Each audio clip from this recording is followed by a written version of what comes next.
Albert Einstein एक ऐसा नाम जिसे बच्चा बच्चा जानता है। आपको जानकर हैरानी होगी कि मॉडर्न डिक्शनरीज में आइंस्टीन शब्द का मतलब होता है एक एक्सट्रीमली इंटेलिजेंट व्यक्ति, या आसान भाषा में कहें तो एक जीनियस। किसी भी इंसान को जीनियस बनाने के पीछे उसकी कई सारी आदतें और मेंटेलिटीज होती हैं। कुछ ऐसा ही आइंस्टीन के केस में भी था। इतना इंटेलिजेंट और इम्पोर्टेंट व्यक्ति होने की वजह से कई सारे वैज्ञानिकों ने आइंस्टीन की जिंदगी पर बहुत रिसर्च की है। उन रिसर्चेज में आइंस्टीन की ऐसी कई सारी हैबिट्स और मेंटेलिटीज को बताया गया है जिन्होंने उन्हें इतना बड़ा जीनियस बनने में मदद की। आज की इस वीडियो में हम आपको उन्हीं आदतों और मेंटेलिटीज के बारे में बताने वाले हैं। यह वीडियो हमारे आम वीडियोस के मुकाबले बहुत ही डिफरेंट होने वाला है, इसलिए इसे अंत तक जरूर देखिएगा। Number 1, work on what you are good at. हर इंसान बचपन से ही किसी न किसी चीज में माहिर होता है, लेकिन हमारे एजुकेशन सिस्टम ने हमें और हमारी क्यूरियोसिटी को इस तरह से बांध रखा है कि हर बच्चा अपनी फेवरेट चीज को अपना करियर नहीं बना पाता। अल्बर्ट आइंस्टीन के मुताबिक अगर आपको कोई चीज अच्छी लगती है तो बिना कुछ सोचे समझे आपको उसे ही जिंदगी भर कंटिन्यू करना चाहिए। उनके मुताबिक जिस चीज में आपका इंटरेस्ट होता है उसमें टैलेंट अपने आप ही डेवलप हो जाता है। अल्बर्ट आइंस्टीन का इंटरेस्ट शुरुआत से ही फिजिक्स में था और वह बचपन से ही प्रकाश के बारे में सोचा करते थे। मात्र 26 साल की उम्र में जब आमतौर पर लोग नौकरी की तलाश कर रहे होते हैं, तब अल्बर्ट आइंस्टीन ने अपनी थ्योरी ऑफ रिलेटिविटी को इंट्रोड्यूस किया था। इतने यंग लड़के का इतने बड़े काम को करना एक अविश्वसनीय चीज थी। अल्बर्ट आइंस्टीन से करीब 300 साल पहले आइजैक न्यूटन ने हमें ग्रेविटी के बारे में बताया था।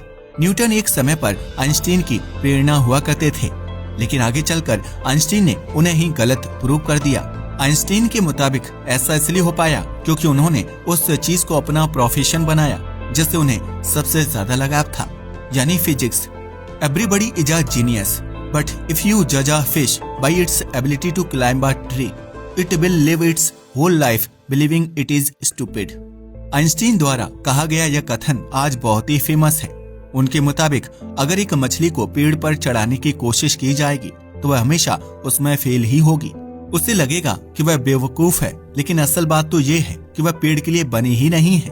वहीं अगर मछली की जगह किसी बंदर को पेड़ पर चढ़ाया जाएगा तो वह इस काम को चुटकियों में कर दिखाएगा। इस पूरी बात का शॉर्ट में मतलब ये है कि आपको वह काम करने चाहिए जिनमें आपका जेन्युइन इंटरेस्ट हो और जिन्हें करने में आपको सबसे ज्यादा मजा आता हो। जहां दूसरों के लिए वह काम एक काम होगा, वहीं आपके लिए वह एक गेम की तरह होगा, जिस वजह से आप तेजी से सफलता की सीढ़ियां चढ़ते चले जाएंगे। Number 2, sleep at least 10 hours. सोना हमारे शरीर के लिए बहुत ही इम्पोर्टेंट है। जहां एक एवरेज व्यक्ति हर रात करीब 6 घंटे की नींद लेता है, वहीं अल्बर्ट आइंस्टीन अपने दिन के 10 घंटे सिर्फ सोने में ही व्यतीत कर देते थे। कुछ वैज्ञानिकों के मुताबिक यह उनके जीनियस होने का एक बड़ा कारण था। आज कई सारी रिसर्चेस द्वारा यह प्रूव किया जा चुका है कि नींद लेना हमारे शरीर और दिमाग दोनों के लिए बहुत ही महत्वपूर्ण है। जब हम सो रहे होते हैं तो हमारे दिमाग में मौजूद न्यूरॉन्स आपस में बातचीत कर रहे होते हैं। यह बातचीत न्यूरोकेमिकल्स के रूप में होती है, जिन्हें कई बार हार्मोन्स कहकर भी बुलाया जाता है। न्यूरॉन्स के बीच यह बातचीत होना एक बहुत ही इम्पोर्टेंट चीज है, क्योंकि इससे आपकी मेमोरी बहुत ही स्ट्रांग होती है और आपके दिमाग में नए और मजबूत पैटर्न बन पाते हैं। पैटर्न बनने से आपके लिए उन चीजों को करना काफी आसान हो जाता है जो एक समय पर आपके लिए बहुत कठिन हुआ करती थी। कई सारे सोर्सेस यह बताते हैं कि आइंस्टीन दिन में कई सारी नैप्स यानी झपकियां लिया करते थे। यह झपकियां आमतौर पर उनके काम के बीच में होती थी, जिससे उनकी प्रोडक्टिविटी बढ़ती थी। Harmful effects of not sleeping well. चूहों पर की गई रिसर्च के मुताबिक हमारे दिमाग के कुछ एरियाज सोते समय नॉर्मल से ज्यादा एक्टिव होते हैं। सिर्फ इतना ही नहीं, प्रॉपर मात्रा में नींद लेने से हमारे दिमाग में बीटा एम्लॉइड नाम के पदार्थ का प्रोडक्शन भी रुक जाता है। अगर आपको नहीं पता तो बता दूं कि इस पदार्थ के दिमाग में इकट्ठा होने की वजह से लोगों को अल्जाइमर्स डिजीज जैसी खतरनाक बीमारियां होती हैं। यह उनके सोचने, समझने और याद रखने की क्षमता को उनसे छीन लेती हैं। न्यूरोलॉजिस्ट्स के मुताबिक एक एवरेज इंसान को हर रात करीब 8 घंटे की प्रॉपर नींद लेनी चाहिए। अगर आप लगातार 7 घंटे से कम की नींद ले रहे हैं तो आगे चलकर आपको कई सारे मेंटल डिसऑर्डर्स होने का खतरा है। Number 3, imagination. ख्याली पुलाव पकाना एक ऐसी चीज है जो हम इंसान बहुत अच्छे से कर सकते हैं। आपको जानकर हैरानी होगी कि इसी स्किल की वजह से आज हम इंसान बाकी जानवरों के मुकाबले इतने ज्यादा इंटेलिजेंट हो पाए हैं। इस चीज को वर्ल्ड फेमस बुक सेपियंस में बहुत अच्छे से समझाया गया है। इस किताब के लेखक युवाल नोहा हरारी यह बताते हैं कि इंसानों को दिमागी रूप से विकसित बनाने के पीछे इमेजिनेशन का एक बड़ा हाथ रहा है। जिस तरह से हम इंसान किसी चीज को इमेजिन करके उसे रियलिटी बना सकते हैं, वैसे कोई दूसरा जीव नहीं कर सकता। Imagination power of Einstein. Albert Einstein ने इसी चीज को 100 साल पहले हाईलाइट किया था। उनके मुताबिक अगर उनके पास चीजों को क्लियरली इमेजिन करने की क्षमता ना होती तो वह इतने बड़े वैज्ञानिक ना बन पाते। उनके द्वारा दी गई हर थ्योरी में हमें उनके थॉट एक्सपेरिमेंट्स पढ़ने को मिलते हैं। जहां नॉर्मल वैज्ञानिकों को एक्सपेरिमेंट करने के लिए लेबोरेटरी और फिजिकल इंस्ट्रूमेंट्स की जरूरत पड़ती है, वहीं आइंस्टीन उन एक्सपेरिमेंट्स को अपने दिमाग में ही कर लिया करते थे। वह सिर्फ एक्सपेरिमेंट्स को कंडक्ट ही नहीं बल्कि उन्हें क्रिएट भी करते थे। A thought experiment when he was 16 years old. जब आइंस्टीन मात्र 16 साल के थे तब वह यह सोचा करते थे कि क्या हो अगर वह एक लाइट की बीम पर सवार होकर पूरे ब्रह्मांड का चक्कर लगा पाएं। ऐसे में उन्हें दुनिया कैसी दिखाई देगी और चीजें किस तरह से बदल जाएंगी। अगर आप थ्योरी ऑफ रिलेटिविटी के बारे में जानते हैं तो आपको पता होगा कि आगे चलकर उन्होंने इन्हीं सवालों के उत्तरों को खोजा और सबसे सॉलिड थ्योरीज का निर्माण किया। आज आइंस्टीन की बदौलत ही हम यह जानते हैं कि प्रकाश की रफ्तार से चलने पर हमें दुनिया कैसी दिखाई देगी। यह सब कुछ उनकी इमेजिनेशन पावर की वजह से ही हो पाया है, जो उनके अंदर बचपन से ही थी। Number 4, always be curious and keep asking questions. सवाल पूछना और क्यूरियस रहना ऐसी आदतें हैं जो हर सफल इंसान के अंदर होती हैं। अल्बर्ट आइंस्टीन के मुताबिक वह इंटेलिजेंट इसलिए ही बन पाए क्योंकि वह बहुत जिज्ञासु थे। किसी भी सवाल का उत्तर ढूंढने के लिए आपको मेहनत करनी पड़ती है, लेकिन क्या हो अगर आपके पास सवाल ही ना हो। ऐसे में आप अच्छे सवालों को खोजते हैं और उनकी सबसे सफल एक्सप्लेनेशन देने की कोशिश करते हैं। अल्बर्ट आइंस्टीन ने भी अपनी जिंदगी में यही किया।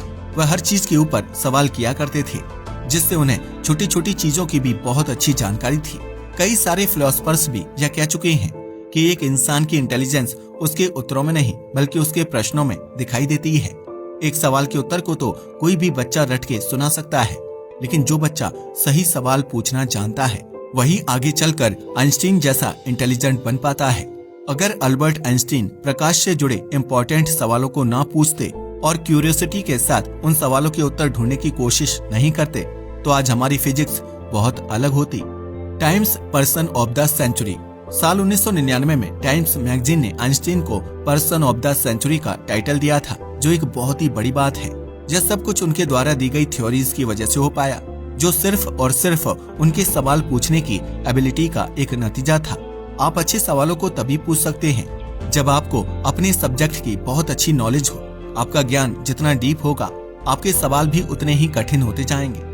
ज्ञान के सबसे ऊंचे स्तर पर जाने के बाद आपके पास ऐसे सवाल होंगे जिनके उत्तर किसी के पास भी नहीं होंगे। तब आपको क्यूरियोसिटी का इस्तेमाल करते हुए उन उत्तरों को ढूंढने का प्रयास करना होगा, जैसा कि आइंस्टीन ने किया। Number 5, if you can't explain your concept to a 5-year-old, you don't understand it enough. Einstein के मुताबिक अगर आप किसी कॉन्सेप्ट को एक 5 साल के बच्चे के स्तर पर नहीं एक्सप्लेन कर सकते तो आप खुद ही उसे सही से नहीं समझते। आइंस्टीन का कहना था कि चीजों को कठिन बनाना भले ही बहुत इंटरेस्टिंग लग सकता है, लेकिन असल में यह मूर्खता की निशानी है। जो व्यक्ति सच में अपने सब्जेक्ट को बहुत अच्छे से समझता है वह दूसरों को भी आसान भाषा में एक्सप्लेन करने के काबिल होता है। वही जो व्यक्ति चीजों को एक्सप्लेन करते समय कठिन भाषा का इस्तेमाल करता है वह आमतौर पर मूर्ख होता है और उसे खुद ही अपने सब्जेक्ट की पर्याप्त जानकारी नहीं होती। जब आपके पास किसी सब्जेक्ट की परफेक्ट जानकारी होती है तो आप उस जानकारी को तोड़ मरोड़ कर अपने हिसाब से ढालने के काबिल बन जाते हैं। इससे चीजों को आसान भाषा में एक्सप्लेन करना आपके लिए इजी हो जाता है, जो एक नॉर्मल व्यक्ति नहीं कर सकता। Number 6, approach problems like they are puzzles. जब हम किसी प्रॉब्लम को एक पजल के रूप में देखते हैं तो हमारा दिमाग उससे डरने की जगह उसे एक गेम की तरह समझने लगता है। आइंस्टीन भी ब्रह्मांड के रहस्यों को सुलझाने के लिए ऐसी ही टेक्निक का इस्तेमाल करते थे। वह प्रॉब्लम्स को एक पजल के रूप में देखते थे। जिस तरह से एक पजल को सॉल्व करने के लिए छोटे छोटे टुकड़ों की जरूरत होती है, वैसे ही वह प्रॉब्लम्स को सुलझाने के लिए भी छोटे छोटे कदम लेते थे। इससे वह प्रॉब्लम उनके लिए बहुत आसान हो जाती थी और वे आसानी से उसका उत्तर ढूंढ पाते थे। इस चीज को दुनिया की सबसे ज्यादा बिकने वाली किताबों में से एक एटॉमिक हैबिट्स में भी बताया गया है। इस किताब के लेखक जेम्स क्लियर यह बताते हैं कि जब हम किसी प्रॉब्लम को छोटे छोटे टुकड़ों में बांट देते हैं तो उसे सॉल्व करना हमारे लिए आसान बन जाता है। सिर्फ इतना ही नहीं, यह प्रॉब्लम सॉल्विंग की प्रक्रिया को गेमिफाई भी कर देता है, जिससे हमारा दिमाग थकता नहीं और लगातार प्रयास करता रहता है। गेमिफिकेशन। आपकी जानकारी के लिए बता दूं कि चीजों को गेमिफाई करने का मतलब है उन्हें एक गेम की तरह डील करना। वैज्ञानिकों के मुताबिक गेमिफिकेशन नाम की इस प्रक्रिया की वजह से हमारा दिमाग नए और अच्छे सॉल्यूशंस को क्लियरली सोच पाता है, जिससे प्रॉब्लम को सॉल्व करना काफी आसान हो जाता है। तो ये थी कुछ ऐसी चीजें जिन्होंने आइंस्टीन को इतना महान वैज्ञानिक बनने में मदद की। आप भी इन चीजों को अपनी डेली लाइफ में अप्लाई कर सकते हैं ताकि आप पहले से ज्यादा इंटेलिजेंट और स्मार्ट बन सकें। इस वीडियो के अगले भाग में हम आपको आइंस्टीन की कुछ और हैबिट्स के बारे में बताने वाले हैं, तो बने रहिए चैनल के साथ। वीडियो अच्छा लगा हो तो इसे लाइक और शेयर करें। धन्यवाद।